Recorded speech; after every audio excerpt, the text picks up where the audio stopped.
Has anyone ever kind of had a gut feeling about a customer or a project? You think, like, this is something's wrong with this, it's not going to go well, and then turns out it hasn't gone well, it has been an absolute disaster. Hands up, anyone's ever had that? Good, all right, this story is essentially about that ended up in me being taken to court.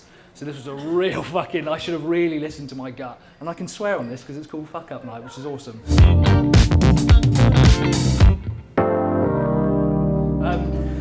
This is also a bit of a talk about what I should have stuck to my process and the kind of feeling of isolation and loneliness you have when you do make a mistake and you have a real problem with, you think, well, I should have stuck to that, I should have stuck to what I know, massive disaster, but I'm here standing today, so it can't have been that bad, right? So part of the problem with this is we're constantly challenged, especially like a lot of people here run their own business or obviously are employed at least by a business. But I know that from running my own business, one of the biggest problems that I had was being challenged by people who are, I consider, more experienced than me. And one of the starting points was the business that I was working with as a client. They were a lot older than me, they were a lot bigger than me. I had a process, sure, and I was really eager to take the work on, but they kind of took over and insisted that they do it their way. And I think we have a bit of a problem with mistaking stubbornness for experience. And this is kind of a big trajectory that we're going to go on this kind of 6-minute talk, and especially how much of a massive problem this ended up being for my business and also for my mental health. We're going to get a little bit kind of dark and dingy with this in the middle bit, and then hopefully, time allowing, we'll bring it back out again. I think there's a huge misconception that customers know what they want, and this was the biggest problem that I faced. I assumed that my customer that I was going to work with knew what they wanted to work on. I knew they thought what type of results they wanted. And this misconception is really common, especially at the time I was kind of running like a really small little like digital marketing agency. There was only a couple of us in there. So we assumed that the customer we assumed that they knew what they wanted. And this was the kind of the start of the fuck up process. And now I assume, like now we have this kind of process and we have a series of processes which essentially prevent fucking up further. But this is a really, really common misconception. And this was kind of the start of that trajectory. Really quick bit about me, as Sarah very kindly mentioned, thank you. My name is Killen. I run a company called Sell Your Service. We're a sales training organization that basically helps businesses sell more of their products. I've written a book called From Single to Scale. I'm not going to hang around too much on this one, to be honest. So here's the setup. We ran a little digital marketing agency. This was when it was Devon Digital Design. There was a few of us in the business, and we were employed by a friend of mine to basically do a website for an ecological surveillance company, relatively local. We'll get into that in a bit. And it was a kind of a balance between, I really needed the money, you know? And I don't know if anyone's ever had that kind of balance between, I'm not sure if I want to work with this customer, but I also need the work. So you kind of lean a little bit into, well, I'm going to take this on, even though I know it's not going to be perfect, but I figured they're going to follow my process. I had a process at the time for delivering work. And throughout this process, there were a few little kind of warning signs where I thought, I don't know if this is going to go particularly well. One of the biggest problems I noticed was that being through a referral, I figured if I treat the customer badly, if I reject the customer, I'm kind of rejecting my friend, and it made it feel a little bit awkward. In hindsight, I shouldn't have worried about that too much because they caused me a great deal of stress, but it was basically a pretty simple website project.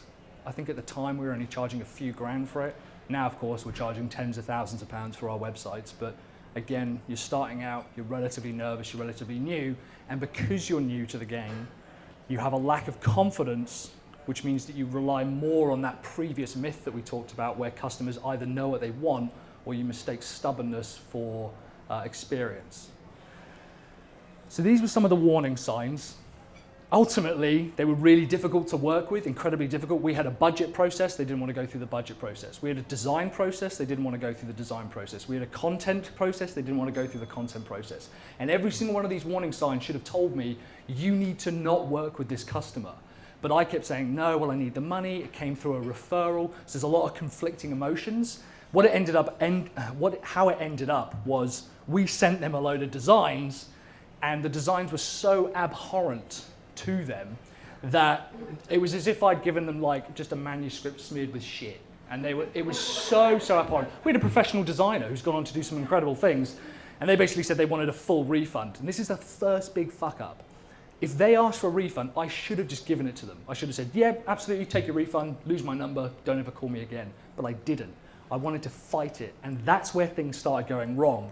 Because I wanted to fight it, they started creating a few like legal letters and started sending me things to do with, well, we're going to take you to court if we don't take you to, if you don't refund the money. And the amount just kept stacking up because I kept saying, no, well, it's not. They haven't gone through my process. They haven't gone through my due diligence. They haven't, they've signed a contract.